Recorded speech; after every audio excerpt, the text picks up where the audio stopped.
అమ్మాయిలు పొరపాటున కొంచెం అందంగా ఉన్నా లోకానికి ఆ అందం వెనకున్న కళ, కష్టం, కసి, కన్నీళ్లు కనిపించవు. అంతా ఆ అందం వల్లే వచ్చాయనుకుంటారు. అసలు అందం అంటే ఏంటి? అది రూపమో, రంగో, అలంకారమో కాదు. ఏ ఒక్కరి జడ్జ్మెంటో, అభిప్రాయమో కాదు. ఒక కవి వర్ణనో, చిత్రకారుడి బొమ్మో కాదు. మరేంటది? అందమంటే గుణం.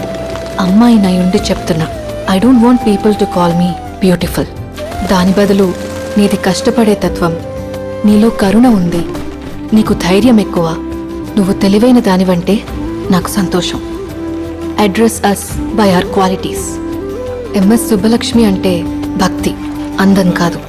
మదర్ తెరెసా అంటే కరుణ, అందం కాదు. ఐన్ ర్యాండ్ అంటే తత్వం, అందం కాదు. సరస్వతి అంటే విద్య, దుర్గా అంటే ధైర్యం.